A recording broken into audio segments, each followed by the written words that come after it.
Ladies and gentlemen, welcome to Fig Night at the Tavern. I am the OG Fig Kid, Thomas Montalto. I am Snead. I'm like Belcaster. And we have a very, very special guest with us tonight. You might know him from the Heels and Faces line. He is Zombie Sailor. He is the current wrestling figure god. Man, thank you for joining us. He's Kevin Costner's best friend, man. That's right. You got that right, God damn it. That's the most Man. important thing, man. We are good, man. Thank you so much for taking time out of your day and joining us. We really appreciate it. Yeah, man, no problem, guys. Thank you for having Zombie Sailor on. Oh, yeah. So let's get right down to it. So line series 2 is coming out soon. Yeah, man, Series 2 is coming out soon. A lot of prototypes are being made behind the scenes. Stuff is getting painted, sending samples to China just to get like rough estimates how much the tooling is going to cost. But yeah, Series 2 is right around the corner. And it'll probably be up for pre-order a little after Christmas, maybe like towards January, because I kind of want to have Series 2 up on deck as people are just starting to get their figures from Series 1. I don't want to pull like a Super 7 and have this new upstart company already asking people for, paid in full deposits, or not deposits, paid in full orders for a series that didn't even come out yet. So I want people to see Series 1 in hand. If they like it, which I damn well sure will bet the majority of people will love them, and then they like them enough, then you could order Series 2. So yeah, that's why I'm doing everything a little like delayed. That's cool. That's awesome. I love that. I can't wait to get Series 1 in hand. I pre-ordered right away. They look great, but let's talk about so Series 1, Matt Cardona, Brian Myers, Earl Hebner. Help me out. Yeah, Dino Bravo. Dino Bravo and Sabu. Oh, I'm so excited for the first Dino Bravo figure. I grew up back in the 80s, so the idea of finally getting my hands on a Dino Bravo figure. Oh, I'm so excited for that. It's wild to me that there's never been one. How crazy is Never. that? Yeah, man, never in any way, shape, or form. It's it's crazy when you think about it, but at the same time, I could understand why, because when you really think about it, I mean, WCW's been, they were never going to make a Dino Bravo figure. WWE or WWF was never going to touch it. So it's like there's no other wrestling figure companies really out there that are doing stuff outside of like a dedicated organization. So it would never happen if someone like me, like an independent guy, came up and did it, because no one wants to touch that with the 10-foot pole. But I'm all about taking risks, making people happy, and doing a lot of firsts. So, Bravo is going to be coming to the market finally. Finally, long overdue. And Earl Hebner, man, what an awesome first set. Beautiful Earl Hebner, man. Dude, that figure is beautiful. Like the prototypes, the pictures are amazing. I'm so excited for this set. Back here right now, if you guys can see the paint. There he is. You can see it right. Yeah. Oh, there's Dino Bravo. I love the ref shirt. The one that you picked. I love the blue. That's such an old school classic look. Yeah. Reminds me of when Hogan had them, Earl and Dave, in each hand from that Friday night's main event with Ted DiBiase and Andre the Giant. So Series 2, tell us who's in Series 2. All right. So we have independent sensation Danhausen, who's like white hot on fire right now. We got one of my all-time favorites, probably top 3, maybe number 1, depending on what day of the week it is. Raven. I love him. Love the classic. Oh, yeah. He's such a great character. Yeah, man. We have Bruiser Brody. Legend. We have Kevin Sullivan in his like Prince of Darkness attire. So he's gonna have some makeup, a chain around his neck, some like cool looking like gauntlets around his wrist. It's gonna be an awesome looking figure. I saw the prototype, beautiful. Like I think it's gonna surprise a lot of people that Kevin Sullivan. So we have him, another indie sensation, if you will, the deathmatch god, Nick Gage. He was quite the character, so he has a huge fan base. We're expecting to do a lot of good sales with that guy. Sure. Definitely, man. And I mentioned Bruiser Brody, right? I'm drawing a blank right now, even though this is my business and I should know this. So much stuff is spinning. So Bruiser Brody, Danhausen, Raven, Kevin Sullivan, Nick Gage, and who am I missing? Is that 6 guys or 5 guys? I can't even count. That's 5 guys.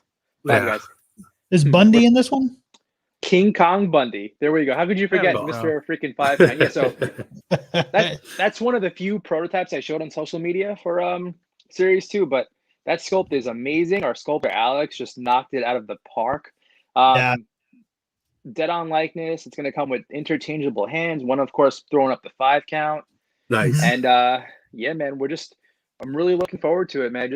I love everything that we're doing. Of course, I'm going to say that being like, the head of the company, but no, genuinely, man, I'm a fan first and foremost, so I'm putting, I'm putting all of my heart and soul into this as like a lifelong wrestling fan. And I wouldn't release something that I felt was like a not top tier product. You know what I mean? Right. Cool. That's what's okay. So you mentioned you're a lifelong wrestling fan. So let's go back to the beginning. How did you first fall in love with wrestling? What are your earliest memories? God, man, I'm the earliest memory. I mean, I don't necessarily remember like my first memory. I just remember loving the Ultimate Warrior. I don't remember necessarily the first match I've ever saw or something. I would guess it was something to do with WWF Superstars, but like the first main match I remember like very vividly was Ultimate Warrior versus Sergeant Slaughter at Royal Rumble '91. And Warrior was the champion, and like Macho King interfered and cost him the title, cracked him off with a scepter. And I just turned 6 because I was in January of '91. My birthday's January 4th. I'm born 1985.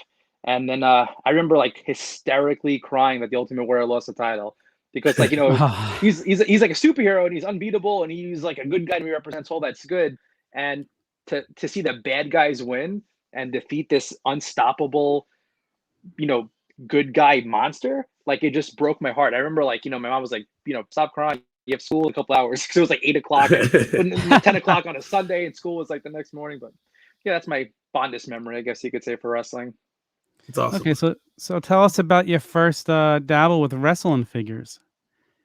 Yeah, so after being a fan of the WWF, like the Hasbros were out, and just asking my brother and I, just asking our mom for that, and I remember having the first figure. She got us what was it, Rick Rude, Bossman 1, and Jake the Snake, and she had him like under her shirt. She, would be like, what the hell's going on? And she's like, here you go, I got a surprise for you, like after school one day. We were going nuts and just, fell in love with them ever since, became a Hasbro addict. And, here we are, like 30 years later, I'm making like, something in that same style. So it's cool, man. It's rewarding. It's full circle. And I wouldn't have it any other way. That's pretty amazing. And you're the one person who I can talk to who actually gets what I'm about to say, because we grew up in the same place. And Smiling Sunnies always has a special place in my heart for getting wrestling figures. And you said the same thing to me about getting your Hasbros there. I believe you said they were the only place you ever saw the green cards in store, right? Yeah, I forgot where we were coming from, but my family, we went, but I guess we were in the area. We didn't live close to Smiling Sunnies. It was like kind of far, but I guess everywhere is close in Staten Island. It's not really, but it was close but far. So we didn't go there frequently at all. I mean, just for Christmas, if my mom couldn't find a certain item, like she would go there and get it for like a 10-time markup. What it is. And then I remember we were coming somewhere. I remember it was a Saturday. I don't know why. And I haven't seen Hasbros in stores for a while. I think the last ones I saw once were like the Red Card series or something. And I was still loving wrestling, but I never saw them in Toys R Us. I kind of figured they just like kind of faded away. And then we just saw the green cards there. They had every single guy except for the 1, 2, 3 Kid. And I remember they were $9.99 each, and we were like, "Holy shit, green cards!" Smoking Gun, Yokozuna, all that stuff. And then they were $10, and in Toys R Us, I think they were probably $4.99. And my mom was like, "No way in hell I'm paying $10 for one of those." So, here we are, freaking all these years later. Now those are worth what, like $300, $400 each. It's silly, but yeah, not like they would have. Yeah. That's where I got all of my LJNs as a kid, because kind of like ringside, if you wanted them, you knew you could get them there, and they got them way before Toys R Us ever did. And I remember the guy who owned it, he was just great. He used to save me them as they came in because he knew I would be calling him every single day asking if they came in. So he just saved them for me. As soon as he got in, my mom would drive me there and I would get them. And I used to go down with the ECW Zombie. I grew up with him, went to school with him, and we'd go get our LJNs together there. Yeah, so, Tim Arson, right? Yes, that would be him. Yeah, elementary school through high school. Really? Yeah. Yeah. Jesus. Rest in peace, man. Yeah, rest in peace, man. We need a ECW Zombie figure. Man, nothing is off the table. Eventually, I mean, if it, like I always say, if it's gonna sell and I'm not gonna freaking lose an enormous amount of money, sure. If the people are there and they want it. I'm open for just about anything. So when did you first decide or start to think, this is a possibility? I could come up with figures of my own. Yeah. A couple of years ago, I'd say maybe 2 or 3 years ago, because on Instagram, I'm always finding like the old stuff, like warehouses full of like case fresh items, like 800, 900 pieces of like Beetlejuice, Mighty Max, Hasbro's many, many, many moons ago when they weren't that popular. But just I was thinking, man, it would be cool to have my own toy line, because there's a lot of stuff. A lot of times I go to like a toy store, or I see online, or go to a Target and I see a toy. I'm like, God damn, this looks like trash. And not just for wrestling toys, for any figures in general. And I'm like, God damn, I mean, I would do a better job than this, And I know there's a lot of people working on one toy, and I'm like, God damn, like how did this get greenlit and all that stuff? So that's where it kind of started. I'm like, I think I could do a better job than these guys. And then, once they announced that the retros were like on ice and they were like stopping it for the time being, I'm like, God damn, like I really didn't like the retros. I felt like they left a lot to be desired. Like everything from the packaging to how the figures looked, how they felt, just everything, that the characters that they were choosing. And once they put them on ice, I'm like, you know what? This is not what I envisioned retros to look like. I have, thank God, a bit of a following on social media, Instagram. And I'm like, I have the finances to do it from years of saving up, selling case fresh toys on Instagram. So I'm like, I have the connections. I know people that know the factors that would definitely help me out. I know sculptors and all that good stuff. So why not just put, pen to paper and make this a reality? And, I put all of my eggs in one basket, didn't look back, made some, I think, good decisions. And now here we are. Now you guys are interviewing me about this toy line. So it's cool. It's rewarding. It's mentally rewarding. It's also mentally draining, because it is a job at the end of the day. And I'm not digging a hole or anything for like minimum wage, nothing wrong with that. I'm just saying it's a lot of work. Like morning, noon, and night, I'm answering emails from like China and just calls and this and that. It's work. It's fun work, but at the same time, it is tedious and it does drain me. But it's financially rewarding. It's a good thing, man. I'm really happy with life for now. Labor of love, man. Yeah, definitely. Yeah, man. And the pictures, the detail looks incredible compared to the retros or even the original Hasbro's. Yeah, man, that's the whole thing. Because like I can understand, some people complaining online, freaking whatever. They're saying, oh, they're too detailed, they're not too much for Hasbro's. Think about it. If the Hasbro line never stopped, they would not look exactly the same as they did in 1990, right? Yeah. There would be some improvements. Like, it's like, that's my whole envision for this line. I'm doing it exactly how I envisioned it, to like be in the same family, but at the same time have a bit of a facelift, if you will. And that's, I feel it's like a check plus or an A plus across the board for that. They're in that same style, same, frame, just updated features. It's Now, how did you come to work with Ron Rudat? How did you get Rudat on board to do this line? Because that's amazing to have the original Hasbro guy on there. Yeah, just a couple of years ago. Well, I guess I say a couple of years ago, but now it's like 4 years ago, 5 years ago. Like, I found on Google Images like pictures of all these blueprint drawings, and they were all signed, or most of them were signed by this Ron Rudat, and I was like, damn, this is pretty damn cool. And I just simply reached out to him on social media through Facebook. We were talking. I told him what I did. I showed him the warehouse find I had of the Hasbro's that summer of 2015. My God, it seems like yesterday. God damn. And he was cool. He was taken aback in a positive way. Like, wow, I can't believe you found all this, blah blah blah. And we just started chatting, and then he found some drawings. I remember the original ones he found. It was Ultimate Warrior, Owen Hart, Undertaker, Dusty Rhodes, and like someone else, like all heavy hitters. Like, he's like, do you want these? I'm like, yes, I do want them. Because I originally asked him if I could buy some. He said he didn't have any, or he doesn't know where they are, and he found those. And at the time, I didn't have much money, and he was offering me a good price. So I had to, I accepted all of them except for Owen Hart, because I didn't have enough money to buy Owen Hart. No. I mean, again, what could I do? I had no money, So anyways, so we started chatting. I made some, independent, unlicensed enamel pins from him back in the day, like a Hasbro style enamel pins, a great card series, Duke the Dumpster Drozy and whoever. Completely gone. So WWE, anybody listening from it, you can't sue me. I have no more left. I'm not going to sell anymore. And then, once I got the idea for the toys, I was pitching him for about a year. That's another thing also. Like I told him my idea, and he's like, "Oh, I don't really want to do toys anymore." Blah blah blah blah. And long story short, I guess just persistence pays off. I told him my envision, and I offered him a really good rate. There we go. Yeah, no comments. It's a hot seller right there.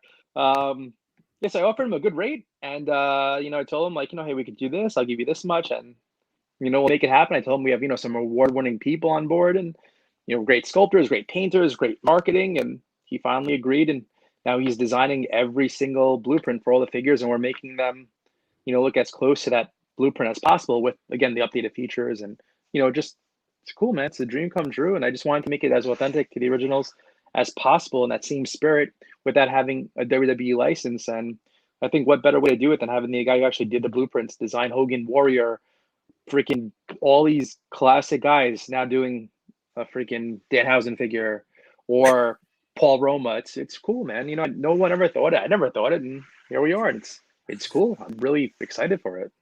Yeah, no, it's super awesome. I'm loving the signings. Every time you come out with something new and you announce something, I'm like, holy shit! Like, how does he keep just upping what he's doing? Like, Raven popped me so hard. I was so excited because I love Raven. And I was like, oh man, he needs a new figure.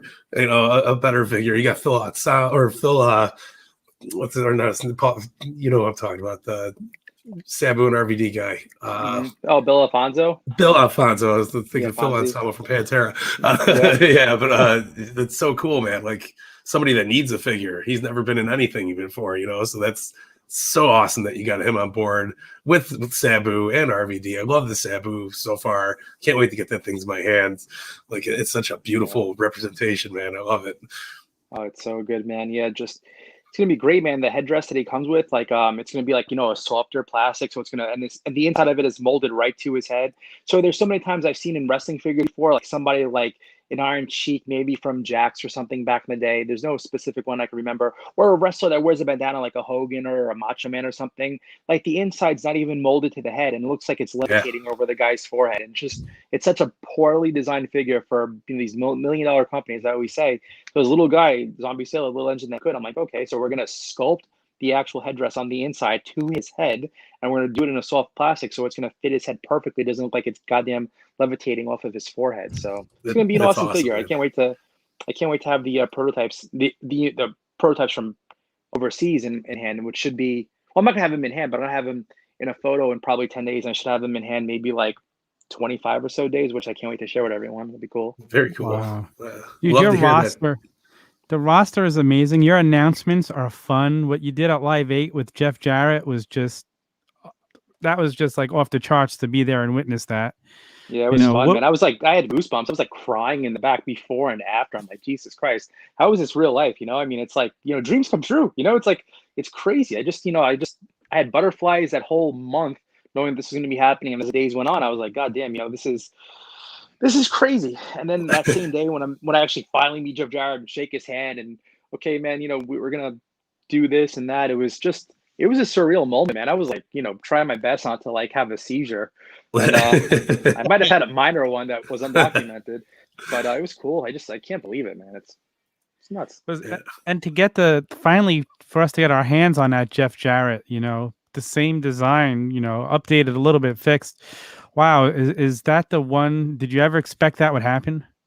Never from anyone. I mean, I was hoping when the retros were from Mattel that they would do something like that because it was thanks MBG 1211. That's cool. What's your price for picking talent? I'll answer that in 1 second. So yeah, I never thought the Jeff Jarrett thing like would come to fruition because I was hoping the Mattel retros would. But how many years were they out? And it's like all of these layups are just completely ignoring. And I understand it's probably from WWE brass and the people that are in charge of it. They do have a good mind for wrestling figures and what the fans want. So I guess, their hands are tied to an extent. But I mean, it would seem like such a layup to do like a Jeff Jarrett figure or all these guys that never had figures like Jesus, just, pay Paul Roma X amount of dollars, have a Power and Glory figure. Why wouldn't you do that? It makes no sense. But hey, man, I'm here to right some wrongs, and that's it, man. And that person just asked, yeah, like that thought process to get talent, are just guys that that I think hardcore wrestling fans would want people that look cool, like toyetic. So like, someone has a really cool design, someone that's never had a figure, someone that hasn't had a figure in a very long time, someone that had a figure, but they did him or her dirty way back when by not having a good sculpt. So it's, it's a combination of everything, and plus ultimately, how well do you think it's going to sell? Like there's some guys, I don't want to name names, but there's people that I flat out like, unfortunately had to decline because I'm like, this person is not going to sell 1,000 pieces. And that's kind of where my break even point is, 1,000 pieces. And believe me, we're not selling much more than that. So I can sign someone, pay them X amount of dollars. And if we sell 500, that could literally set me back $10,000+. It's not like, it's not business ending stuff, but if I do a couple of those, it certainly could be. So you have to be very careful. Absolutely. Wow. It's crazy. So you mentioned the 2015 Hasbro find. That's when, it's crazy that it was 2015 because it seems like like yesterday. But I know that's when when I bought my first uncard. That's when I got back into the game, and so I mean, you don't have to give away secrets, man. But how did that come about? How did those warehouse pieces get found? Yeah, man. I was doing a show, RetroCon in Pennsylvania. It's a really good show. It's a vintage show. My favorite convention of the year. It's actually, there's one coming up in like 2 weeks, Phoenixville, Pennsylvania. So if anyone wants to check it out in the Northeast, it's RetroCon. I don't know what the website is, but Google it and you'll find it. Last year they didn't have one. Thank God they're having one this year. It's a great show. I had a couple of, so what happened was in 2014, I think it was, I had a couple of Hasbro figures on the table and someone came up to me. He's like, hey, do you buy toys or whatever in bulk, whatever he said? I'm like, yeah, of course. What do you have? Thinking it was some like Spawn stuff. And he saw all my Hasbros on the table. He's like, well, I got a lot of these. I'm like, oh, you do? Are they open? Or he was like, no, I got sealed. And, they're sealed and there's boxes of them and the original shipping cartons and what have you. And I'm like, oh, yeah, really? I don't want to say I wasn't believing the guy first, but I wasn't. And then he kind of showed me like pictures, and he wasn't even the guy that had him. He was like the liaison for the person that has him because that person's like in the West Coast somewhere. And long story short, he showed me what he had. He was an original distributor for like toy shops for his area way back when. Just when a line cooled down, and let's say he bought a ton of stuff from Hasbro or a ton of stuff from Mattel, when a line was like dead or didn't sell well for whatever reason, he was stuck with all this inventory. So and then like he used to like maybe years later, like for example, Series 1, a couple of cases for Series 1, like I had no Andres because he opened them up just to sell Andres individually in like the early 90s or whatever, or the early 2000s. And so like other than that, he had all these figures that he bought from the actual companies, Hasbro, Mattel, Kenner, you name it, and they weren't selling. So he just had them in his, instead of discounting them out and like losing money on them, I guess he just said, I'm going to sit on these and I guess sell them one day. Wow. When they're actually worth money, when they're antiques. And then, the guy saw that I had the wrestling stuff. I think the only person there at that convention that had like carded Hasbros. And I guess that's what gravitated the guy towards me. Or actually that's what it was. He told me, we made a deal. He had like 900 pieces and a shitload of rings, Hulk Hogan dress up sets, a lot of guys from Series 1, Series 2. And, I remember I sold so much of my own personal collection, worked a ridiculous amount of like overtime. I was in sales, so I worked strictly on commission. I was like doing like 11 days in a row, taking people days just to try to get as much money as possible. And like I said before, I'm not looking back because it was a crazy gamble I did. I sold a lot of stuff that I'll never get back that were like not necessarily one of a kind items. Like I can't even remember anything specifically because it's so long ago now, but things that I had sentimental value for. But I'm like, it's now or never. And it was a great decision because that's what put me on the map, and it just snowballed from there. Then he introduced me to other friends that he had in the same business. They introduced me to other people. He had even more stuff from other lines, and it just, just kept taking off. And then again, save the dollar here, save the dollar there. Boom, boom, boom, boom. Crumbs make crumb cake. And then I just had a shitload of money saved up, and I used that to invest in this line, well over 6 figures, well over $100,000. I have no financial backers, no partners, no BS. It's just me doing it. And I couldn't be more proud of myself, because most people you need, to get a loan, or you're paying interest, or you have to get a partner that you don't necessarily want. And then you start butting heads and creative, interruptions and all that shit. I don't answer to anybody. And I'm not bragging. I'm not gloating. I'm just saying, I can't believe this is life, because just a few short years ago, I was miserable, selling mattresses in a mattress store called Sleepy's 11 hours a day from 9:50 in the morning. I had to be there latest until 9 o'clock at night by myself, miserable, thinking, my God, I'm not for school. School's not for me. I'm never going to, get out of this life. What am I going to do? And now here I am with my own toy line. I have so many other things in the works.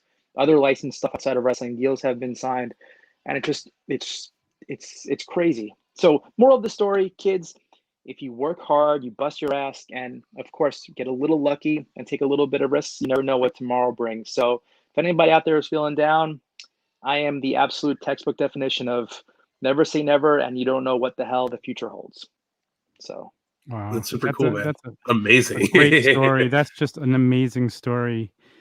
Wow. I'm proud for you, man. Like I said, I've been with you since 2015. I've watched you grow. I've supported everything. I mean, you've had so much cool stuff. I mean, the Pillman exclusive shirt, hell yeah. Everything that all the pins and all that. It's just so awesome to see you have this grassroots type of just business growing, and I'm super pumped for you too. So was it the Hasbro find that made you want to do the business, or had you wanted to do a business in this before? No, definitely. I definitely wanted to do a business in before, because that convention where I found, or when the guy came up to me with the Hasbro stuff, and that was September. That was September 2014. Because I remember I got him July of 2015. So September 2014, I definitely wanted to do toys. What happened? What really inspired me to start selling toys was the TV show Toy Hunter. You ever watch it with Jordan Hembrow? And just sure, it's I don't want to say it's fake, but I'm sure there's a lot of stuff on there that was scripted, whatever. But I remember just watching. I'm like, because again, I'm a lifelong toy fan. I always, if I could, if the finances permitted me, I bought two. Even when I was like a teenager, and so maybe from the age of 12, 13 up, I always bought two wrestling figures or whatever figures I was buying. As you can see behind me, I got a lot of shit besides wrestling.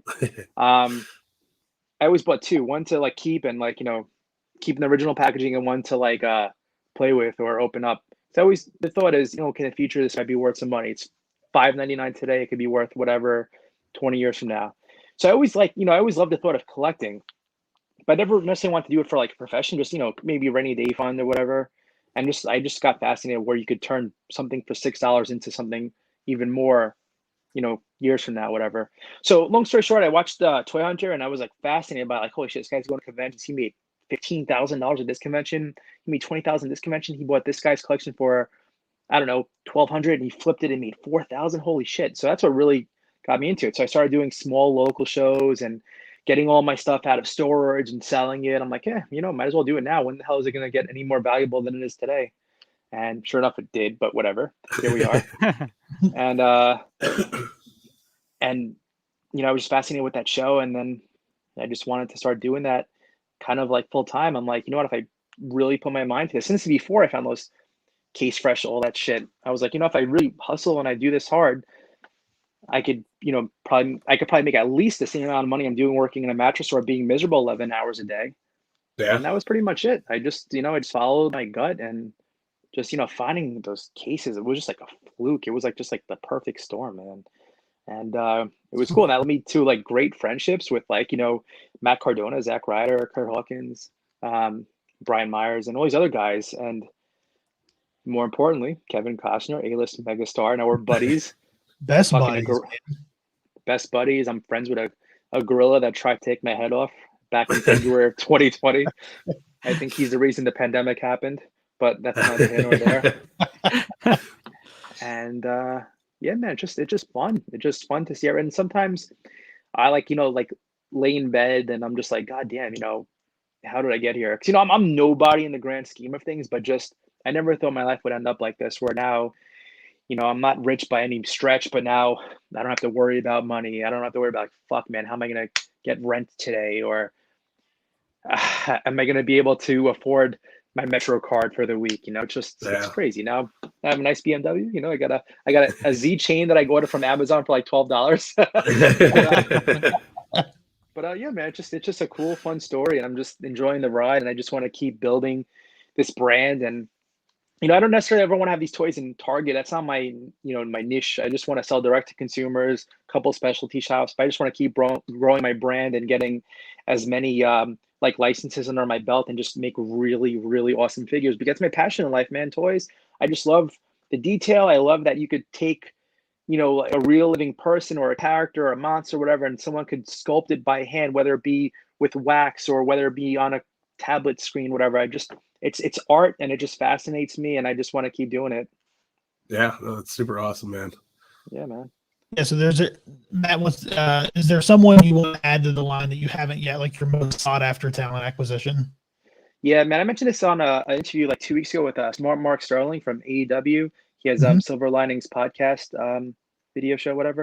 So he asked me that, and the answer is Owen Hart. I've been trying to like go after Owen for like since everything first like got started with this. So August, oh my God, I've been pursuing guys now and signing talent since August of last year, August 2020. Wow. So yeah, so basically since then I've been going after him, and it's kind of cold, but I mean I have faith, like I think once the figures get more established and more people know about it, and people have them in hand, the finished product, I think that's gonna like really ignite a fire under the people who control his estate, his wife, and a lot of other guys that have been a little bit of standoffish, because I understand they want to see it's proven and the figures look good before they sign on the dotted line. So, but Owen Hart's definitely number one. That makes sense. And if you do get Owen, or let's say this, when you get Owen, that's probably going to be your number one seller. That dude's people are clamoring for an Owen Hart figure. I know, man. We would do it really good. I mean, there's certain things we would not be able to do on like his gear because, WWF and all that stuff. But believe me, man, Pro Wrestling Tees did it with their awesome micro brawlers, so we could do it too. And if and when that day comes, we'll make it look good. We'll honor him well. We give his family, a really excellent commission, and and just it'd be great, even more rewarding knowing that his fans will have a figure of him after 25 years. Yeah. So yeah, man, it's not under the WWE umbrella, which is even better, because they're just like whatever, man. That's not here nor there. They're just like this. They're like the McDonald's of pro wrestling. It's like I want nothing to do with them, and a lot of people don't. So whatever. Yeah, one guy who I would love to see you get eventually, maybe possibly, is Adrian Adonis. I think the only figure he ever had was his LJN. LJN, I think so.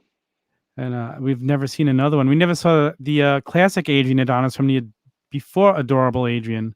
He was a tag team partner with Dick Murdoch. The Northeast Connection, whatever it was. I forgot the name of their tag team. They were tag team champions in WWF for a while. But I would love to see Adrian Adonis in the line one day. Did the Jack's Classic Superstars have Adrian Adonis, or am my mind mistaking me? Or am I thinking of somebody else? Probably not. I don't even know, man. That was like 2006 when Superstars were out, or 2004. I don't know. Yeah. We need Adrian Adonis and Lou Albano. I love Lou Albano. So. Yeah, Lou Albano. Like I've been trying to reach out to his people, but they like don't get back to me. Not they don't like. Well, like a lot of people I message on Facebook Messenger, believe it or not. Wow. It's like I reached out to his brother. He didn't even read the message because it wasn't left on read or anything. Just they're probably not. Like older gentleman. He's probably not checking his Facebook messengers for new, DMs that he has to approve. So I don't know, man. But when there's a way, and I'm sure I'll get a hold of him, and it'd be cool to do an Albano figure. So only LJN for Adonis. Cool. Yeah, only the LJN. Love mixing the legends with the indie talent like Danhausen. Could you see any more indie stars in future lines? Great question by Chad. Well, of course. Well, here's the thing. Full disclosure, I really don't watch much wrestling at all anymore, period. Just the classic stuff. I just can't get into the new stuff. Like, I understand why people love it. People like it. But I just can't get into it. Like AEW, I'll tune in every now and then. I don't watch it religiously. I haven't watched WWE, and I can't even tell you how many years. I used to be big into indies like ROH in the early 2000s. I loved it. I watched Punk's Rise. That was really cool. But as far as like the indies go, for me to sign somebody, it would have to be somebody that's so big and so hot that this guy, me, that doesn't follow the indies would have to know about him. So I base that, wow, if I'm not following this and I know Nick Gage and I know Danhausen, that tells me that that a lot more people know than I do. That would translate that they're going to be a good seller. So I mean, with all due respect, like I don't really. I mean, there's a ton of indie talent, but those are so far the only two guys that really like are on my radar as far as indie talent goes. But I will say this: there's other guys I know that don't really have as big of a buzz as Gage or Danhausen, like guys that you probably wouldn't even like know, but I'll see pop up in my feed or like a local fed or something like that. Eventually, once like figures are again in hand and maybe a year or two of me doing this and everything gets a little more streamlined and ironing out whatever needs to be ironed out, I'm toying with the idea of doing maybe like an indie spotlight series where it would be like limited to like 300 each or something like that, and it'll be like indie guys that aren't super popular, aren't necessarily household names, that people could just now like, okay, there's a toy of this guy, okay, he's hot in the Northeast or he's hot on the West Coast, so this guy's a figure, so it'll be like a spotlight. So here, check this guy out, he's really cool, and here's his figure. And like I would partner with them, but again, it has to line up where I'm not going to lose a shitload of money and it's going to be worth it. So that's something I'm like internally toying with, so that'd be cool. Yeah, it makes sense. Like Danhausen is the one guy who goes into a pandemic and comes out better known than before it even started.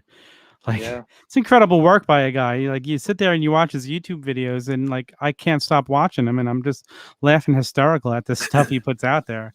Guy's done an amazing job of getting himself over at a time when it was hard for wrestlers to get themselves over. Warhorse seems I think Warhorse is signed by another company. I'm not too positive, but that's what the rumblings I'm hearing. So yeah, I mean, if he's not, I'll look into it because that's another name I recognize, Warhorse.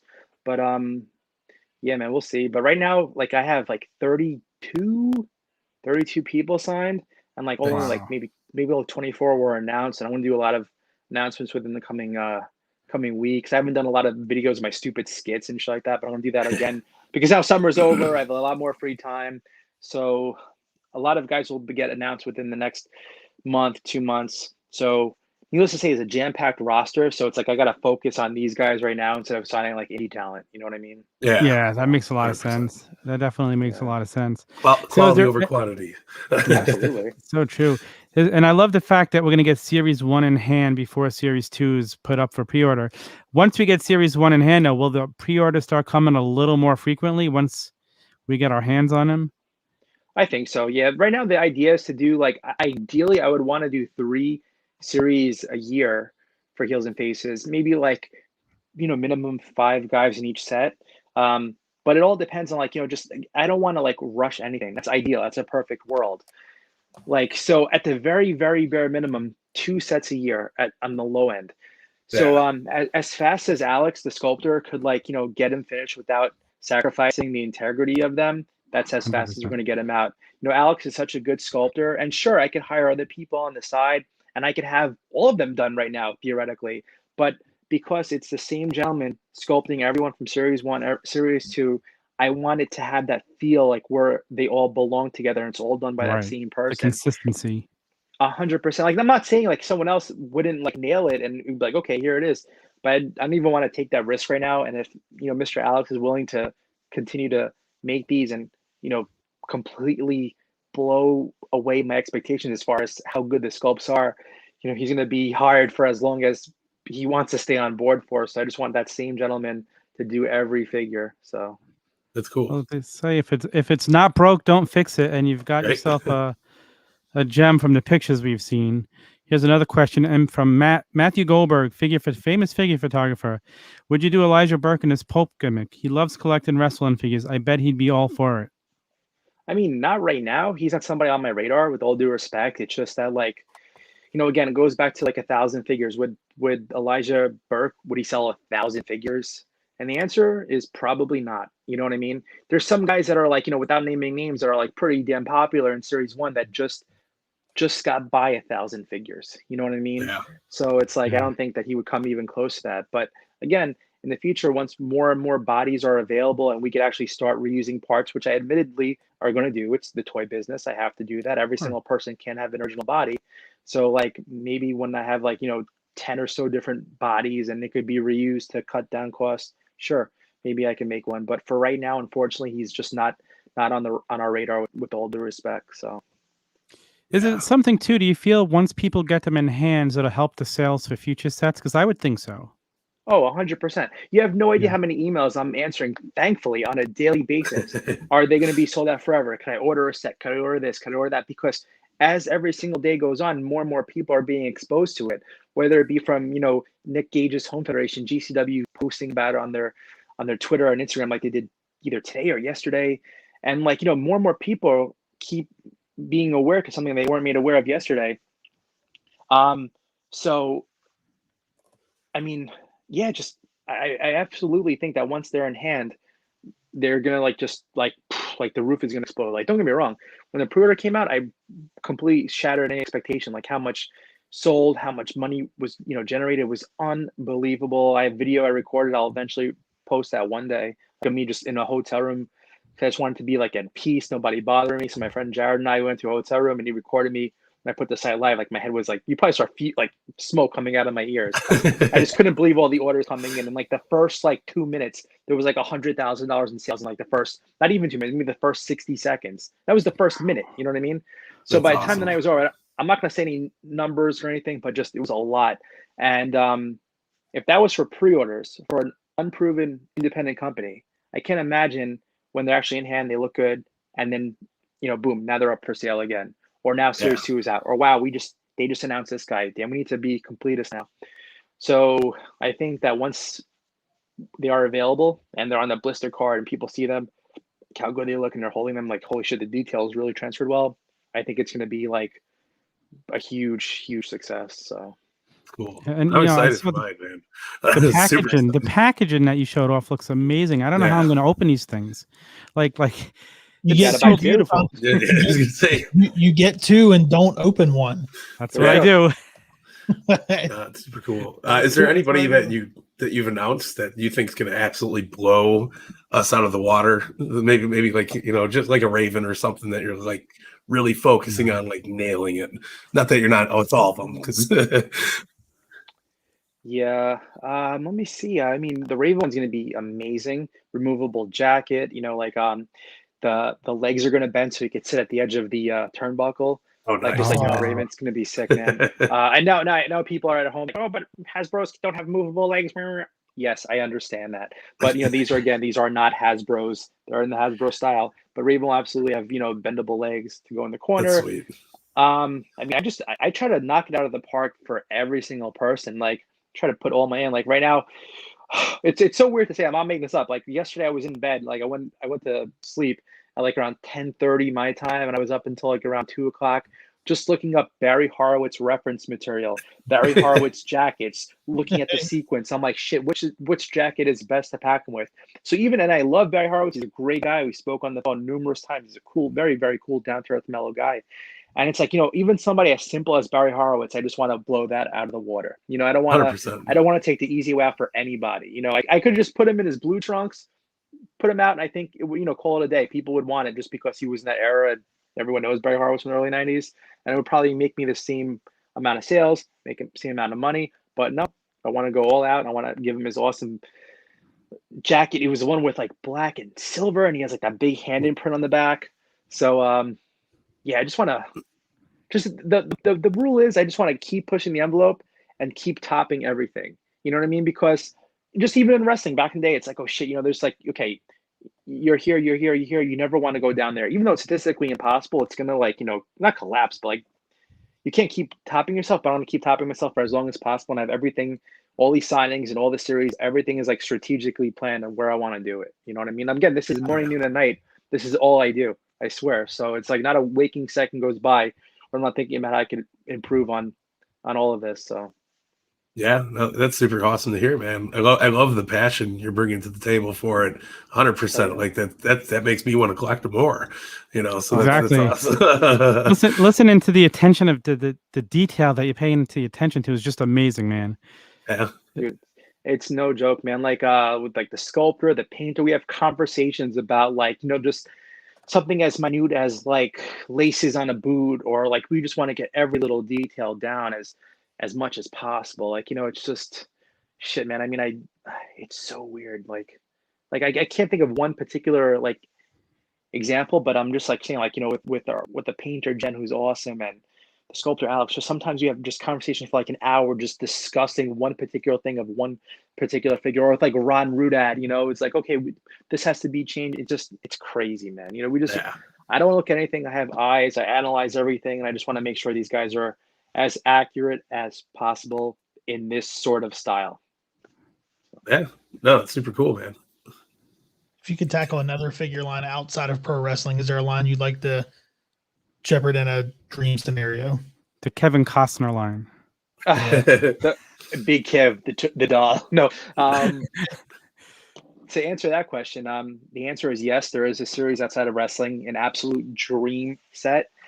And I am safe to say I signed the contract with this company today. I can't name names, but it's a huge property, and I will be doing these as well. So it's going to be fucking awesome. Wow, congrats, man. Congrats. Yeah. But I can't say anything until I want to have prototypes ready in hand, like already done before I announce it. I can't just say Zombie Sailor and so. I want to actually have like at least like 2 guys done and artwork done before I announce anything. So with that, I mean, I don't have a timeline for you. Probably in like early 2022, probably after the holidays. But it's going to be awesome. It costs a lot of money to get. I have give them a nice advance down payment and a good percentage of the sales. But listen, it's worth it. I know there's a lot of like-minded people like myself out there, like all of us. Again, it's not wrestling, but when people see this toy line and like what it's about and what it is, people are gonna just lose their shit, man. It's insane. It's insane. Again, I'm not bragging. I'm not gloating. I'm just saying this is one of my favorite toy lines as a kid. This is one of my favorite things that I collect, and now I'm going to be making a toy line based on this, and it's nuts. Like full on like production. It's I don't know. I love it, man. I'm so pumped. Cool. I'm getting excited just listening to him talk about it. I have no idea what it is. Yeah. So that's awesome. Daniel Friedman said, Squared Circle Toys and Zombie Sailor, I'd love to chat. Do you know who Squared Circle Toys is? Have you heard about his line?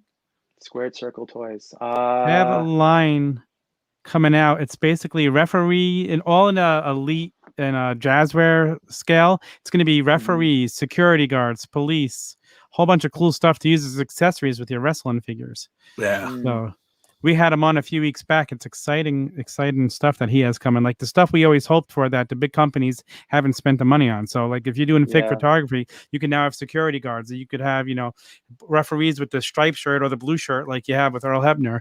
It's a bunch of awesome figures coming out from him, which, just a little bit of news for the people wondering. When he was on our show, he said September 13th was going to be the date it was going to be launching. It's been pushed back a little bit till the end of September. I just found out today, so I wanted to let you guys know. As soon as we know the date, when it's officially going to launch, we're going to put it out there. You will let you know before you hear it anywhere else. You come here, we'll let you know as soon as he knows. So remember, Square Circle Toys. It's going to be exciting. Definitely. So I know you're a big collector yourself. We can see behind you, you have the infamous shelves of crazy prototypes. What's your favorite toy in your collection, man? Favorite toy in my collection? Up over here, I have a lot of like unproduced figures. Like got some Beetlejuice, Bucky O'Hare, Toxic Crusaders, Killer Tomatoes. So I'm just like I just love unproduced stuff, just the story behind it, because like anybody can go on eBay and get anything that's rare, so just if they have the finances for it, they'll purchase it. I like to get stuff that's like not like, I guess you could say a little more rare, just a little more obscure, like a figure that was never made before. There's only however many in existence still. So just the thought process of like tracking this down and finding it and adding it to your collection is what I really enjoy. So I'm just a fan of the unproduced stuff. Like I love Bucky O'Hare, and that's like the unproduced. There's a girl in the series. She would have been in the series. Yeah, Jenny. It's like a Jenny back there. Yeah, that's super cool. So overall, over here I have a signed Mr. Perfect Hasbro that I got from Ron Rudolph's collection. Nice.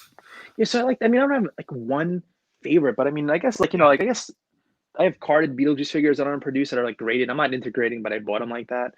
So probably the Beetlejuice unproduced figures. Pretty much anything from my unproduced self. So in no particular order, those, I guess, Beetlejuice #1, then these guys are tied for like second, and then Mr. Perfect, I would say, is like number 3. Because I know it's legit. It's when Kurt Hennig visited Hasbro's office in Rhode Island, and he got Mr. Perfect to sign the card for him. So I know it's legit. It came direct from the source. I have a letter from COA from Ron, signed it saying that it came from him. Wow. So That's cool. I mean, it doesn't get much more official than that. That's yeah. I mean, So that's I love the awesome. Bucky O'Hare piece. Bucky O'Hare is very underrated, product in general, and that's super cool that you got that. so I love Bucky here, man. I just love stuff that I had when I was like, when I was a kid. Like I like the more like not. I don't want to say like I love turtles. Don't get me wrong. That stuff is way outside of my like budget as far as how much I can or would be willing to spend for a prototype. But like Bucky O'Hare, I always loved it when I was a kid. I just loved the card art. I just loved how the figures looked. I remember my brother Wesley and I, we loved the cartoon. We loved the actual arcade game, which we used to like everyone that we knew from ages of like 6 to like 8 had their birthday party at like Chuck E. Cheese in Staten Island, and they had the Bucky O'Hare arcade game, and it was the most awesome. like fun thing in the world. So big fan of Bucky O'Hare, big fan of the toys, and I'm just fascinated by all the guys that would have came out that never did due to poor sales, unfortunately. Yeah. So No, it's a shame. I love the characters from that. Like me and my brother used to watch the show all the time. We bought all the toys. Used to beat the shit out of each other with them. It's just so cool, man. So, Yeah, what they're about awesome. your holy grail of toys that you don't have? Is there one thing you want to get your hands on? I'm like just more unproduced Bucky O'Hare stuff. Like there was a whole second series planned with like I want to say like 6 to 8 different guys, and you can Google it, or whoever's listening could Google it. There's like a whole page devoted to these guys, and there's like carded samples that exist. Like they're actually painted full on production figures that were, I guess, samples from the factory to Hasbro, and they exist out there, but they've never ever popped up since I've been into this the past like I don't know, like 6 years, 7 years, basically since I started having enough money to blow on this stuff. So yeah, they never really pop up. The Jenny was a fluke. I found that in a Facebook group. But yeah, those are. Wow. So I really want those. Like, there's one character called Pit Stop Pete. He's like a dog. It looks like a Dalmatian or something. He has like a construction suit on. I would want him carded. I mean, it's the most. I'm probably the only person in the world that would want that as the Holy Grail. But, I'm here for it, man. It's just so silly, man. I mean, just my part. I know people are expecting me to probably say like some sort of like Ultimate Warrior, or maybe like a Rhythm and Blues Greg Valentine, which is up there, sure. But those things I feel like are so like unobtainable that I don't even want to put them into like my projection. You know what I mean? So one of my favorite pieces in your collection is the zebra Brutus with the different scissors. Yes, sir. Yeah, it was crazy. I love that. So before we let you go, I got one question for you, man. How's you going with Henry Godwin? Or have you guys settled that beef, or? No comments. No, yeah. Henry and I we're good friends now. I paid him his $200 royalty check, and my medical bills are still outstanding from that slam in the pile of pig shit. But yeah, we're buddies, man. We text every now and then. He's such a great guy. Yeah. And he's so cool. He's freaking huge. He's a monster. And he's cool, man. Like I might have told the story before on like Instagram if anybody's listening that follows me from there. Like, I remember going to an autograph signing at the Showplace Bowling Alley in Staten Island. If you remember Showplace? They had like what was it called? Like they had like steakhouse attached to like Fillmore Steakhouse or something. Do you remember? Yes. Oh my gosh, that's going back so many years. Yeah. But wrestlers used to visit there all the time whenever they were in town for like, I guess, the Meadowlands or whatever, or like the Garden. And so they used to have like wrestlers to go there to promote it, because inside the Showplace Bowling Alley there was a Ticketmaster booth. So I guess on behalf of Ticketmaster, they had all these wrestling guys to like promote it. And like, I remember I met Wild Man Mark Merrow and Sable there. They had 1, 2, 3 Kid and Ted DiBiase. The first time they had Bret Hart there, and we got there after school, and the line was too long, and we didn't get to meet him. A lot of people didn't get to meet him that day. It was nuts. And then I remember one time we went, and it was the Godwins and Phineas and Henry, and my brother and I were there. We were like so excited to meet him. We shook his hand. We're like, holy crap, that was so cool. And there I am with my mom, my brother Wesley, and like a couple other people. They didn't have a huge crowd or anything, but they were popular as hell. I love the Godwins. And then we were like just stayed to just like watch them like sign autographs for people after we got ours. And when they were leaving, they were going into a limo, and there was like a couple other people that stayed behind. And he looked at me and he just waved. We're like, oh my God, Henry Godwin waved to me. And now fucking fast forward 25 years later, and I stiffed him on a royalty check, and he body slammed me on a pile of pig shit. So I guess it's all like works itself out. That's awesome. Man. Fantastic. Staten Island also famous for that was where Iron Sheik and Hacksaw Jim Duggan were pulled over and arrested for I guess they had some weed in the limo at the time. You remember in Staten that? Island? Yeah, I that was remember, on Staten Island. You've got to be kidding me! No way. Yeah. It was on the cover of the Advance. It was on the cover of the Staten Island Advance. What? They were probably coming from like the Unicorn Diner or something. Yeah, yeah, the Unicorn. I don't think that's there anymore. I think that's long gone. Dude, I haven't been to Staten Island in like, my God. So I've been living in upstate, like not upstate, but like Rockland County, New York. It's like by Westchester. So I moved here in 2013, and I think I've been to Staten Island maybe 4 times since then. And like every time I go, I mean, granted, there's a couple of years gap in between every time that I visit. The island has changed so much. Like the mall looks completely different. Just Dude, the mall's everything totally is different. it's insane and it's so crowded. I mean, it was crowded when I left, which is one of the reasons why I fucking got out. Excuse my language. But it's more But, crowded now. Yeah, It's terrible. insane. It's insane. Like I took my little guy to the last time I went to the zoo, and like just getting there, I was like, oh my God. And we went at like an early time on like a weekday. I'm like, yeah, I'm gonna beat all these suckers on the road. I'm like, what the fuck is going on? It's like Dude, it's crazy. My parents still live there, and every time I go visit them, I'm like, thank God I don't live here anymore. Because they've built in every little tiny space that they had to build anything that it's just unbearable, the traffic. To go 4 miles takes you a half hour. It's crazy. Yeah, it's insane. It is insane. Like, and then like the time before that, it wasn't that far away from when I went. I forgot where it was, but like, where the fuck was I going? Oh, I went there to get food. I swear to God, because like, are you familiar with like Oriental Plaza? Yes, On like of Richmond course. Avenue. I love Oriental They moved Plaza. that now. No way. Yeah. Where are they now? They're still on Richmond Avenue, but it's down some. Oh, like yeah, kind of by Victory Boulevard. Yeah, by TD Bank, right? Yeah. So I went there for that one, and like I just remember like from like getting to like the Goethals Bridge to like there, we have to make like the U-turn. It took like forever, and it just nobody's driving. There's just so many people. It's just so and cluttered. It's 2 miles, if that, from there. Yeah, it's a crazy thing. Theoretically, it should take you like 5 minutes.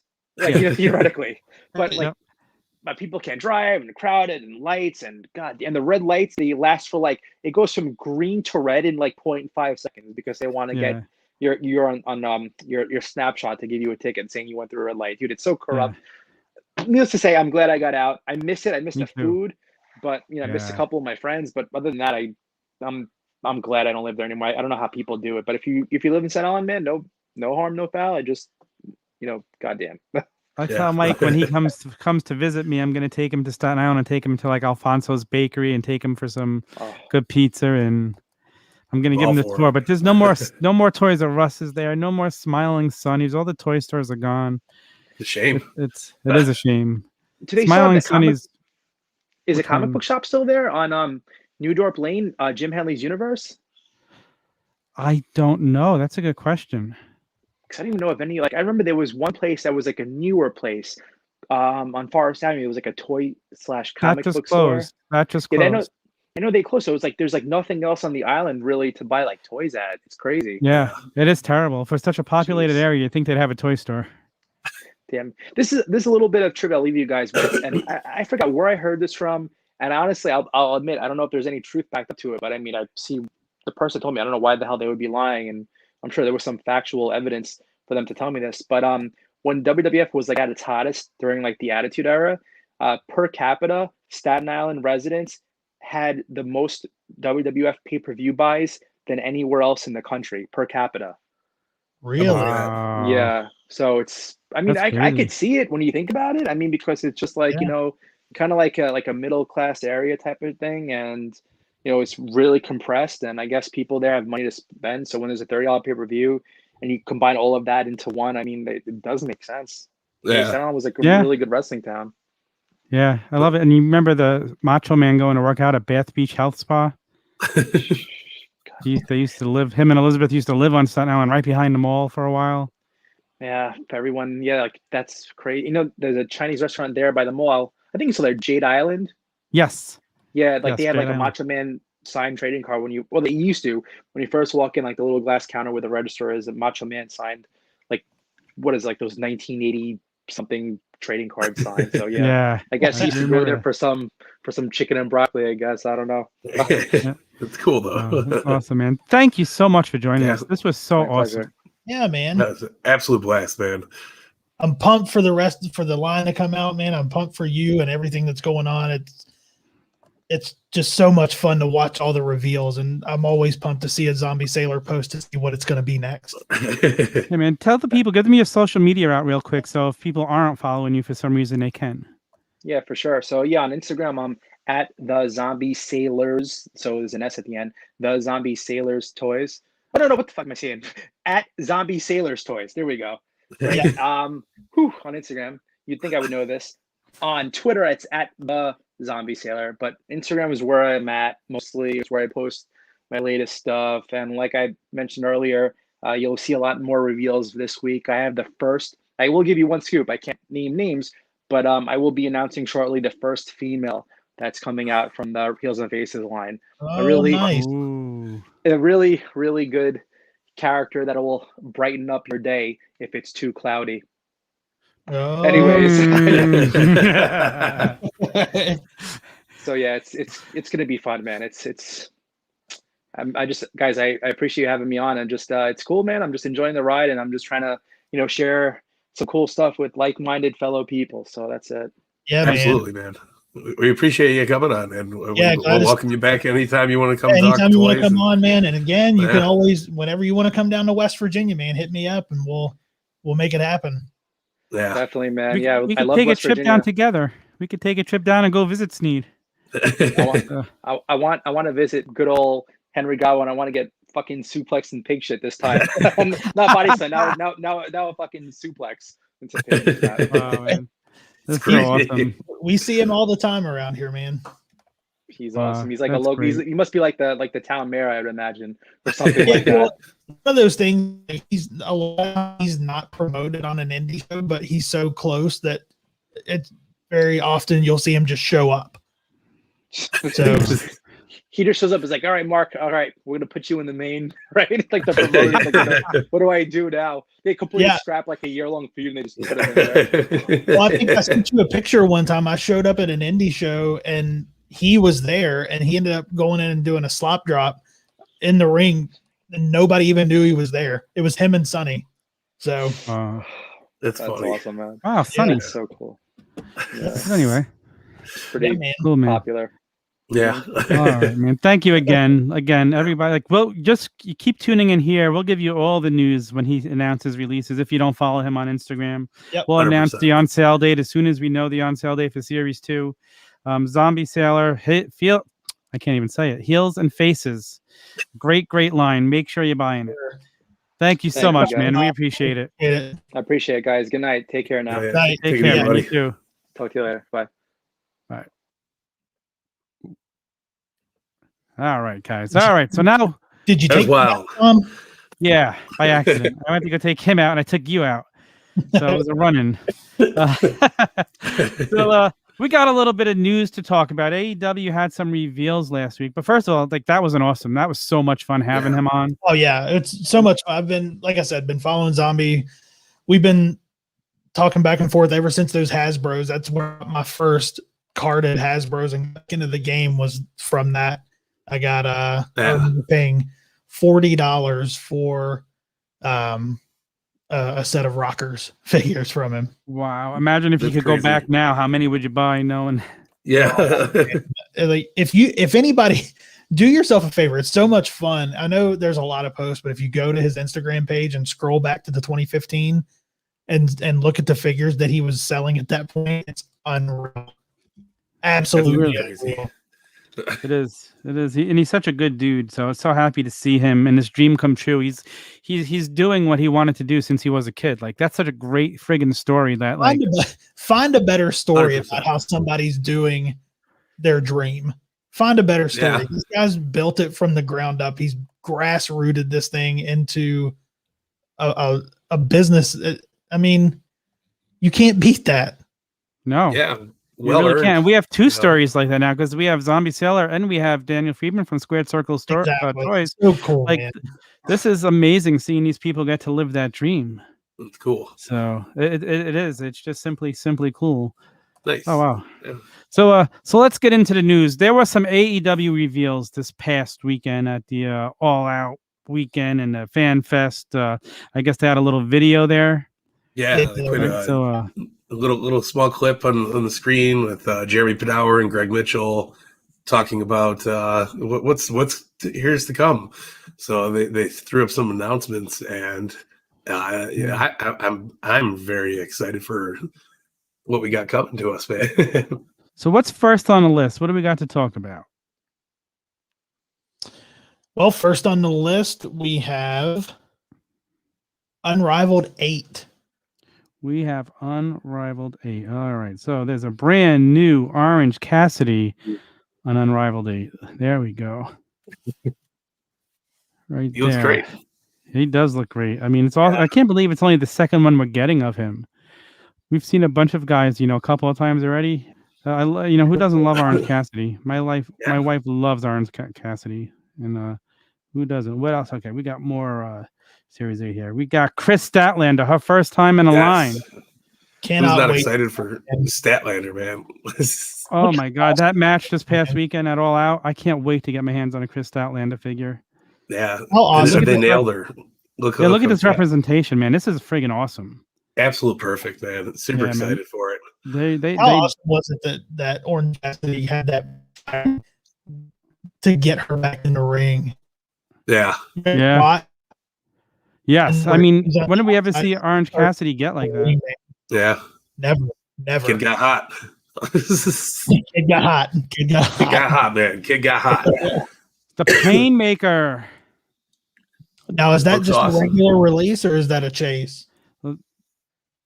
I don't think they announced any of the chases. I think they're only showing the standard set so far. Yeah. So I'm all about that, like the Painmaker. Yeah, I'll take a Painmaker Jericho right now. Dude, this is the figure I've been wanting of him. Yeah, that's an amazing. We've all wanted the Painmaker, so now we finally get to have it. I'm for it. Jericho's always Trent. A pleasure. Yeah, he looks great. Super cool, man. They're just crushing it. They're just crushing this line. Yeah, it's gonna be cool to finally have all the best friends, especially coming in one set. Like that's really cool. Oh, wait a second. That's a little different than the last render, doesn't it? Is that the Butcher? It looks like. It looks like. All right. What else? I don't know what happened. Load it up. Let's load it up here. Oh, here we go. We got Unrivaled John Moxley. Yeah. Wow. John fucking Moxley. Love that one. Cool. So I was actually laughing. Did anybody here listen to Renee Paquette's interview with Ric Flair? No, not yet. It was hysterical because the whole interview, as many times as she referred to him as John, he kept calling him Dean. And I just kept laughing every time Ric Flair said it.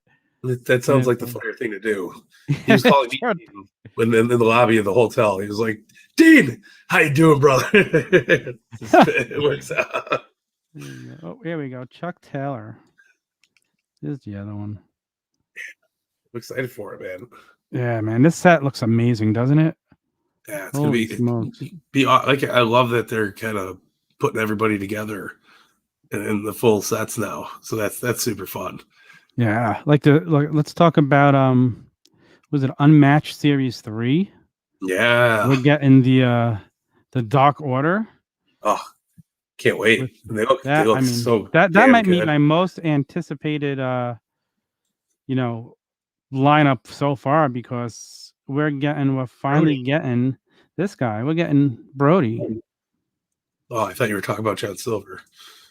I can't wait for the John Silver either. And the good thing is that Jeremy had tweeted out, this is not the only Brody we're getting. There will be other Brody Lees to follow. I hope we get the full suit one. I hope we get the white jacket. He needs papers. Yeah. Yes, he needs his papers as an accessory so we can hit John Silver over the head with them. Yeah. So no, it's super cool. Yeah. So let's see. Let's go to the next one here. What do we got next? Hey, fellas, I'm going to jump out and I'm going to reboot and try to get back in.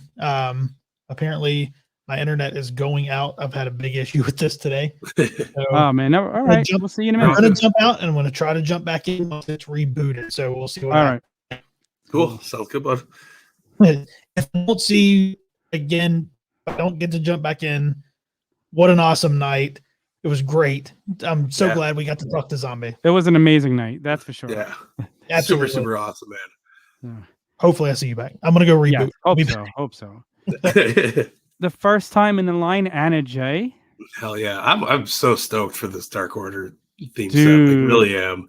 When they originally announced this it was the Double or Nothings Fan Fest, did I pop like when I saw a whole Dark Order line? It's cool. Like, I just can't wait for that. We got what's next? We got Stu Grayson. And I guess when would this be released? Probably by December, right? If we're going every other month. Let's see. We got series 1 came out this month, or are we going to go with August, right? So we're going to go with August for that. So you're looking for October for series 2 and then December for series 3. Yeah. Yeah, man, that's exciting that we know we'll have these by the end of the year. Stu Grayson. Yeah. What's next? What's next crazy. Here on the screen? It's an exciting time to be a wrestling fan. An exciting time to be a figure collector. Always. John Silver, there he is. There he is, Beaver Boy. Johnny Hungy. Yeah, Johnny Hungy. I'm pumped, man. It's not more. So pumped for not many series. people that I really want to have an action figure of. John Silver is definitely one of them. Yeah, man. It's so nice when you get these first time in the line guys too that are, they so deserve it. And yeah, it's one of the best feelings. Evil Uno. Yes, another one I'm super excited for. Look at the details on that mask too. Yeah. Man. No, he looks great. They showed the side poses for him too. Just fantastic looking. Great attire. Awesome. I'm super pumped for the Dark Order guys to come through finally. And I believe Series 8's already up for pre-order on Ringside. Right? Quick, right? I think so. Yeah, so ringsidecollectibles.com. Use the code Tavern. Save 10%. I mean, why wouldn't you? Definitely got to use that code Tavern. and the other thing, yes, definitely use the code Tavern. WrestlingFigures.com, ringsidecollectibles.com. Yep. It's your one-stop shop for all your wrestling figure needs. Here's the one thing I'm really looking forward to in Unmatched Series 3. You know what it is, Mike, don't you? I do. I'm waiting for it. Right there. Darby Allin, LJN. We need more LJNs. Dude, we need more LJNs. We need a lot more LJNs. Yeah. I love the Cody. Like, they crushed that Cody. And now we need Darby. I'd like to see a lot more coming. And now possibly CM Punk LJN. Ooh, that's a good call out there. I'd love it, man. Oh, please. Yes, please. I can't wait. Yeah. Interesting time to be a fan. Oh, it's so exciting, man. Wrestling just, this whole week. Yeah. Here we go. What else do I got here? I think. Okay, here we go. We got the Blood and Guts Britt Baker. Super excited. DMD. Look at this, man. This is like we after we saw the Cody and Dustin pack, and then we saw what happened. We're like, we need this figure, and they listened. I love it. Absolutely. CM Punk was right a couple of weeks when he said the people in the back listen here. Yeah, it's very true. This is a testament to it. I mean, who's not excited to have this in figure form? It's going to be so great. Oh my gosh, it's so great! I cannot wait for that figure. I love getting figures. We're getting figures. Oh, the packaging! I thought about that after talking to Chris last week, and he said he had a couple things in the works. Wait till you see it, and now we know what they are. Yeah. How exciting is that? Super cool, man. All right, what do we got next? We got the Chris Jericho AEW Unrivaled Shop AEW exclusive. Awesome, awesome shirt. Yeah, man. It's gonna be cool, soft man. goods kill it, man. Their soft goods are amazing. Look at that scan. I'm excited. It's a Shop AEW exclusive too. We haven't seen companies do shop exclusives in a long time. So I think the last one from Mattel for WWE was the Hardys, right? Yeah. That was, I mean, how long ago? You know, about 3 years now. Yeah, probably at least 3 years, maybe more. So it's cool to see the Jazzwares is doing it. I'm all for it, man. Yeah. So next up, we got the explosive bloody death match, John Moxley and Kenny Omega. I'm excited for that. Here's John Moxley. Exploding barbed wire death match. It's going to be cool. Look how cool that figure is. I love the way his face scan looks. I think it's going to be cool. He's got the wrist tape on in this one. Nice subtle changes. Good stuff. Any truth to the rumor that it comes with sparklers? No, I'm kidding. Don't think so, but you can provide your own given, release time if you find a good shop and hit it up. I'm kidding. There's the Kenny Omega. Look at that. Look at the hair. Like, I love how they even got the hair tone right. Yeah, it's crazy. Love seeing the bloody figures, man. I know. It's something I pop for. Yeah. It's so friggin' cool. Yeah. So friggin' cool. Here's a sneak peek, for the lineup for Unrivaled Series 9. Yeah. Here it is. Here is Series 9. We have Eddie Kingston, Thunder Rosa, Ricky Starks, our first Christian Cage by Jazzwares, Powerhouse Hobbs, and Brian Cage. Ooh, we got the Cage brothers in this together. It's the Cage accessory pack. There you go. Thunder Rosa. I'm so excited for a Thunder Rosa figure. Oh, I'm more excited for an Eddie Kingston figure, to be honest. Dude, this is well long overdue, isn't it? For a guy like him who's been around as long as he has. As much as I want Thunder Rosa. Then you're getting Ricky Starks. You're getting all these guys. This is a complete set of people we don't have. Yeah. And look at the lineup here. You're getting a veteran of Christian. You're getting Eddie Kingston, who's never had one before. He's been around in indies for 20 plus years. Yeah. He's finally getting his first figure. Thunder Rosa, who's exploded in the last year with first crossing over from NWA. Now she's all elite. It's what a set. What a set. You get Ricky Starks, who's the future of this business right in here. What a set. Hobbs, man. Brian Cage. Brian Cage is another one. He's been working the shows for a while. We haven't seen a Brian Cage figure on anybody's end, so that's gonna be super cool. What a set, man. Just take my money now. Right? Take my money now. And then we got also a sneak peek at Unmatched Series 4. Let's show that, guys. They're just throwing them all at us. It's fantastic. There he is, making his Jazzwares debut, CM Punk. Yeah. Right in the middle. We're getting another MJF. It looks to be like we're going to get a suited Cody. A suited Cody. That's awesome. Yeah, oh, wow. Every time they've been looking at the pictures, they should keep showing Cody in a suit. So hopefully, fingers crossed. That would be awesome. Adam Page, the first Cowboy. Jade Cargill figure. Yeah. How she comes with the Smart Mark Sterling accessory. And Chris Jericho as, you say it because I'm not going to be able to say it. Corazon de Leon, which means the Lion Tamer. The Lion Tamer, Chris Jericho. How awesome is that? Yeah, that's going to be super badass. Our first throwback figure. Yeah, because the cool. Sting Luminaries is current Sting. Yeah. So this is an actual throwback. Very, very awesome, man. So what an exciting sets we saw, man. They're really crushing it. Yeah. They are really crushing it. And in our last bit of news, I know a lot of people care about this. I guess Mattel did announce the Bronson Reed figure is still on the table. It is coming out. So everybody worried that he was released and the figure wasn't going to get released. It's been announced. It is going to be released. And the one that's still up in the air is the Burnt Fiend. Well, you know what? It is what it is. I'm excited for Bronson to come out with that Bam Bam Bigelow thing. This is a great question. Well, I wonder who. Yeah, I would assume it would be Brian Cage just because he had it first. He had it first. Yeah, the timing would make more sense. Yeah, with that. So, but you never know. You, man, the timing of Jazzwares with their figures really seems to be picking up. You know, it doesn't seem like it's taken a full year to get people out, which is awesome. I mean, just announced Punk, and how quick that turnaround was. But I mean, in fairness, they kind of possibly had a heads up just knowing because of how long Punk's been talking to AEW. Super cool stuff, though. I'm guessing that will be February. If we said Series 3 will be December, so it's like 6 months away from, not even, it's 5 months away from. Right around the corner, It's gonna, just watch AEW every week, and if you're watching that, the time's going to fly by because it's just kicking butt with how awesome it is. Absolutely, man. Wow. Great, awesome interview with Zombie Sailor. It was a blast Dude, to how have him cool on. was he? He was so Yeah. cool. A lovely guy. I'm excited to see what he keeps producing and what's down the pipeline, man. I know he got me more excited than I've ever. Like I ordered Series 1 and everything.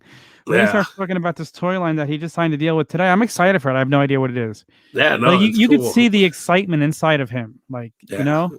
And that when passion you goes a see long that, way, man. it really does. When you see somebody as passionate as it does, like you said during the interview, it makes you want to collect it even more. Yeah, of course, because So, you're following people that are, they're trying to give you a quality product. And you see the love towards their own product, so that's awesome to see, man. and this whole story just makes you believe if there's something you truly want to do, don't give up. Don't Never, just say yeah. it's impossible, because if you put your mind to it, what's impossible? Nothing. Nothing's Absolutely. impossible. So I know he's got my juices flowing. So Yeah, no, I'm pumped, man. I'm pumped too. What any other news? Oh, I have something here that I wanted to show you guys right here. I don't think I've seen it yet. Mike, hold down the fort for a second. I'll be right back. I'm holding down the fort. I have no idea what Tom Untilted's leading over to go get, but this could be an interesting little reveal here. Yeah, but hey, while we're here, let's plug the Turnbuckle Tavern YouTube page, the podcast as well. We have shows almost every day of the week now. We do all the recaps following all the big major shows like Dynamite, Rampage, Raw, SmackDown. We also have the two Chads. They have their own Dynamite recap on their podcast. Drops Thursday in the morning, so it's good stuff to check out. And Kingston. No, I wish Eddie Kingston was in our pro. If he was only a pirate. But yeah, it's cool to see what we got coming in the future here. But make sure you go check out the Turnbuckle Tavern all over the place. They're everywhere you can get your podcasts. Follow, like, subscribe here on the YouTube channel. Oh, snap. I got my box here now. He looks excited. So, I am excited.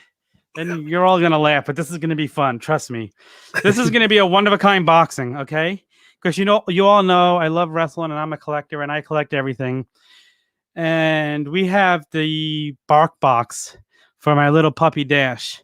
Oh, snap. And this month's Bark box came, and I hate to say I stole it from Dash.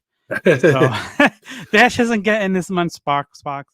I'm very sorry, Dash, but Daddy's keeping your toys. Lula the Wonder Dog. We get this awesome Macho Man toy. Does it squeak? Although I shouldn't do that. He's probably right upstairs and like, Dad, what are you doing? Like, look how cool this is. Like, it's a Macho Man. I thought my wife actually brawlers. My wife knew. She knew it was like she gets the email for it, and she actually ordered an extra one of these. So she's like, "You got to give him one." I'm like, "He'll destroy that in a minute. He can't destroy Macho Man." So that was the one she got for me, but I'm keeping all of them. I dig it. Yeah. Just to show you, we get the Nature. Woo! The Nature Boy dog toy. Like, doesn't quite look like him, but it says it's Ric Flair. Last time in the line. Last time in the Bark box line. Ric Flair. So that's an exclusive now, Tom. That is an exclusive. You get a look at this. I mean, I guess it's a puppet for me or for people to play with their dogs, but you get the Rock. Is that technically a rock and sock? I guess that's what it says in here. It just says the Rock puppet. Take the people's puppet and stick it straight on your candy hand. I thought I was going to say up your puppy's ass or something. For the great one, your pup can lay the smack down on the Rock's crazy crinkle. It's got the crinkle noise. It's got the squeaker in there, and I don't want to squeak it and make little Dash go crazy again. It's doing the eyebrow. But I mean, who else is showing you the Bark box toys this month? Yeah, no, it's true. What's this one? Oh, here's this one that Zombie Sailor probably would have loved. Warrior. The Ultimate Warrior. Crazy. Looks like one of those tiki heads. Still thinks that Dash is getting these. And then we got the actual box itself. You know, it's so funny. It's kind of sad this day and age. I'm more excited over the WWE bark box than I am the WWE product. It's fair enough. Yeah. Look, I could sit there and I could interview Dash. Dash, we got the microphone, the WWE microphone. Fantastic. Again, he'd destroy this in a second. I can't let him destroy this. You get the bark belt. The bark belt. That's fantastic. This is so cool. The Thrash and Bash title belt. And Dash is a champion at trying to bite me and destroy me. You get the steel chair. Well, which isn't really a steel chair, but what are they calling this thing? Something out of Pee Wee Herman. This is so cool. The No Fair folding chair. The No Fair folding. Nice. That's cool. Okay, and I'm dropping them on the floor. Is that all the toys? That's all the toys. The rest there's a bunch of treats, and Dash could have these. I don't need these. These are the Baddie Slam. Why didn't they? How did they not do a Slim Jim throwback here? I mean, it is kind of Slim Jim colors there, right? Yeah, I guess we'll go with that. Kind of. It's got lamb in it, so that's okay. It's got the Oinka Mania.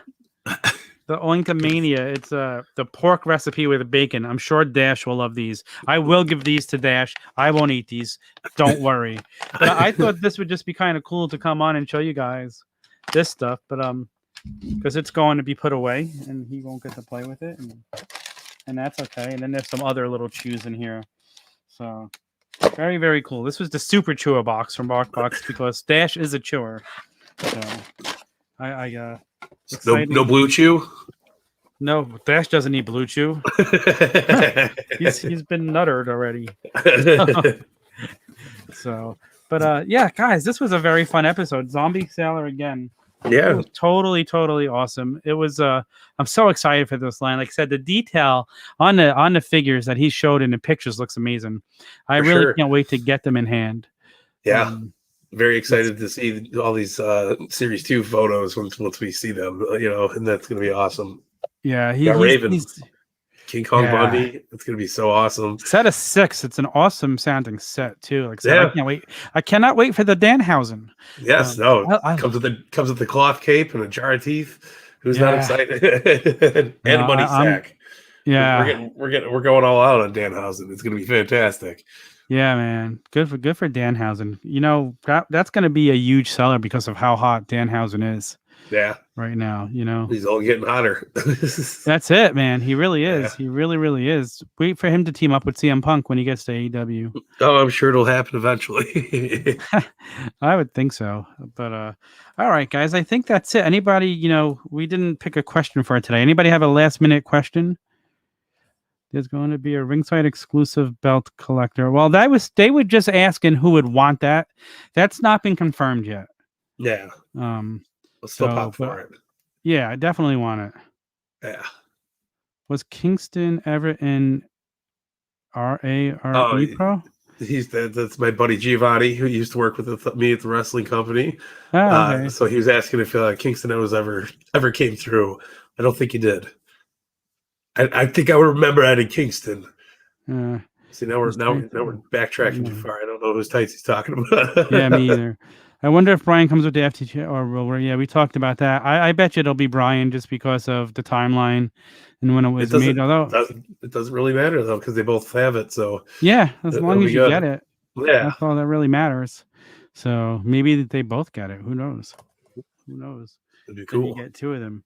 All right, guys, that's it for this week. Okay, yeah, that's it. That's all the comments. Thank you all for joining us. Remember to turn on your notifications so you know when we go live. Hit the little bell. Subscribe. Leave comments everywhere. Please review. That helps us so much. Listen to all of our podcasts. That's anything am I missing? Follow us Instagram at Turnbuckle Tavern, Twitter at TBuckle Tavern. We are on Twitch. Follow us on Twitch. Go to the website, theturnbuckletavern.com. All of our links are there. Yes. prowrestlingtees.com/tavern. Buy I'm a Mike Belcaster guy t-shirt. We have an OGFigKid t-shirt. We have a Young Anthony t-shirt. We have a Boney Khan t-shirt. We have so many awesome t-shirts that Chad designed, and then we have some shirts. Extra Cool designed the OGFigKid t-shirt, and he designed a couple. Ooh, yeah. Check them all out. There's some great shirts for you to add to your collection. I think that's it. That's it for now, guys. Thank you. Code Tavern at Ringside Collectibles. Anytime you put an order through, I just got my Blood and Guts Brit Baker with it. I'm super pumped. Yeah, me too. I can't wait for that figure. Yeah. And a lot of times those exclusives seem to ship pretty soon after. Yeah. Going up. So who knows when it'll ship? It might shock us. Just me guessing. Could be within a month. You never know. I would sure hope so. This could be good stuff. I would hope so too. Yeah. I just opened up my barbed wire playset today. Nice. That I got. So I was fun trying to clean up my basement of wrestling figures. It looks like a toy factory down here. The dungeon. And I'm trying to organize and send Mike Belcaster a little care package of stuff. So it's the fig dungeon. You don't have the heart dungeon. You got the fig dungeon. I like it. I was trying to think of a name. You just coined my basement's name. It's the Fig Dungeon. Welcome to the Fig Dungeon. It's got a nice gruel to it. I like it. It really does. It really, really does. Thank you, Mike Belcaster. That's what I'm here for, right? Yeah, man. He's the best. I mean, what a fun night. Thanks to Snead. I guess he didn't get back on, unfortunately, but he had internet issues all night, unfortunately. But still, great fun. Great time with Zombie Sailor. If you didn't get to see the whole interview, go watch it back from the beginning. Trust me, you won't regret it. It was so much fun. What a good dude. Very awesome listen, man. Yeah, and zombiesailortoys.com I think is the website. Yes. So and if check that out. Go find him on the Instagram, Zombie Sailor Toys. He's a great follow. His announcements are always fun. Very entertaining he announces guy. New. And we got a huge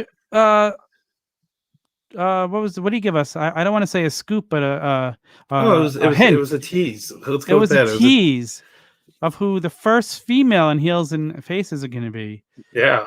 So, I mean, I can't really figure out who it is, but he said if it's cloudy, it might brighten up your day. Maybe you could put it together.